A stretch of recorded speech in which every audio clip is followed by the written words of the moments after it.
questions, I want to explain the two serious consequences if the current proposed rule goes into effect. And Brad Sherman hit the nail on the head. It will severely constrict the available capital available to finance houses in America. And because Fannie Mae, Freddie Mac, and FHA are the only people exempt from Dodd-Frank, you will put unbelievable pressure and probably collapse FHA as a viable because there'll be no place else to go. That's problem number one. Problem number two is this. Again, Mr. Sherman pointed out quite well the risk retention factor. That ends securitization, which is where most of your capital comes from for residential mortgages that are conventional loans. So what will happen is a very few lenders, and I mean a very few lenders, who can take risk retention and holding, will in fact control the residential conventional mortgage market in the United States of America. And I'll tell you what they'll do. They'll do exactly what they did on subprime debt. They'll price it high because they control the market. Subprime debt was priced high because it was risky credit. And that was the wrong thing to do, and I'm glad it's gone, and it is gone. But to take the other end of the spectrum and say, because I control lending, and you've got to come to me to get it, I'm going to price it at a premium. Then you're going to force an already burdened homeowner with even higher rates of interest than the market might otherwise demand. Those two factors will severely restrict residential real estate in the United States of America and make a very difficult situation in the recovery of our economy worse. We will never get unemployment back without construction. We'll never get vitality back in consumer confidence without equity going up in homes. And we'll never get either one of those things available to us unless we make it easy for an individual to buy a home that has good credit, a down payment, is willing to pay for mortgage insurance, buys a house that's worth what they're paying for it, has a job that allows them to repay the debt, and has a credit score that exemplifies they are responsible borrowers in America. Now, before I do open it for questions, I want to acknowledge these folks behind us. The sensible coalition for housing policy in our country is important.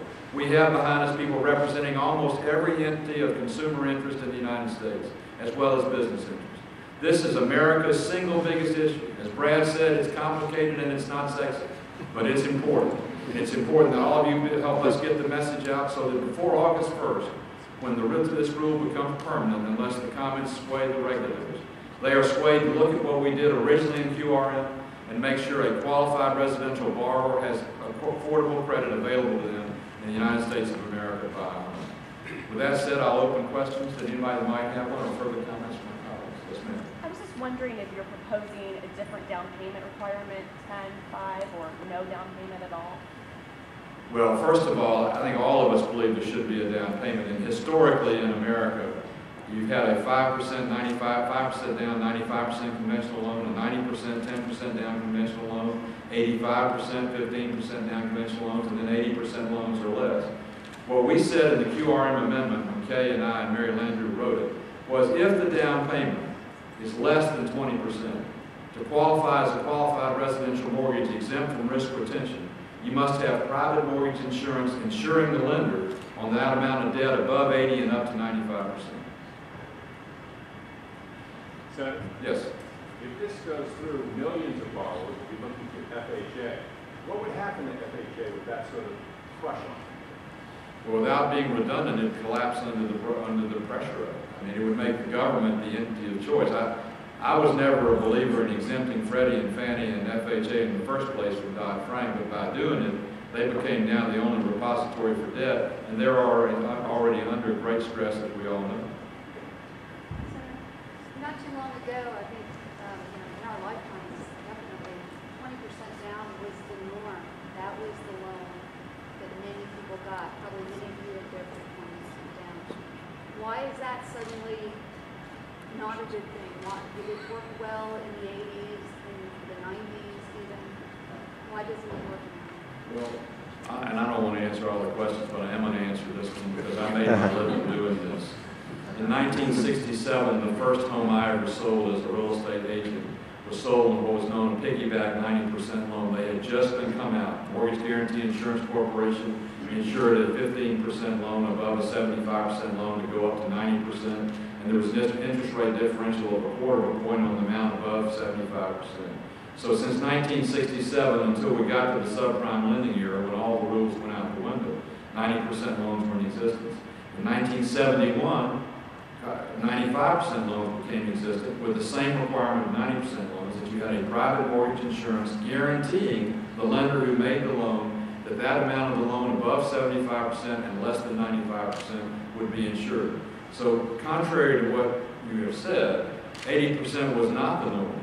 FHA was a significant lender. VA, which has no down payment, was a significant lender. 90 and 95% loans were very prevalent, and yes, there were 80% loans as well. But since in my career in the business, from 1967 forward, 90% loans have always existed, and 95% loans came into existence in 1971. And if you look historically at their performance rate, they were not inconsistent with the performance rates of 80% loans. Anybody else want to comment? Yes, sir. What kind of feedback have you gotten so far from the agency about your concerns? Best feedback I got was when they delayed implementation for June 20th. They're either listening or something else is going on, which is why we're having this press conference. And we're going to have a lot more of them. This issue is one of those things that's going to blow up like a hand grenade if it goes in effect, and the American people all of a sudden are dealing with what the reality of the current rule is that circulated. If I can just make one comment. There are people out there who aren't buying a home, aren't refinancing a home, think they don't care about this. The fact is, what happens to the economy if the home down the street can't be sold and drops $100,000 in price? Who in the San Fernando Valley is then going to go out to a restaurant when they hear that news, unless that restaurant has golden arches in front of it? The entire economy depends on stabilizing home prices, and especially in high-cost areas in California.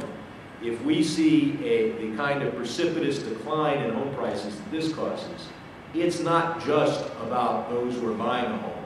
It's about everybody who's working at a restaurant where they actually bring the food to the table.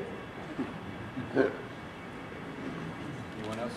One more. Quick question, what kind of fight do you think that you're going to have ahead of you on this? Well, we're lovers, we're not fighters.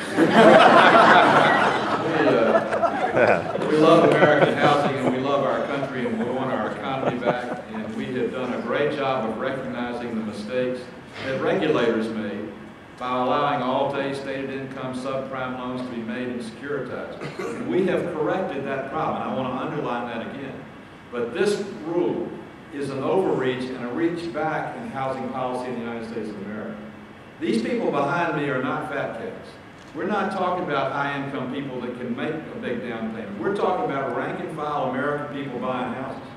This is not a fat cat proposal. This is an average American proposal, because they're the ones that will use this type of a mortgage to buy a house. Otherwise, they'll be cut out entirely unless they're fortunate enough to get an FHA loan.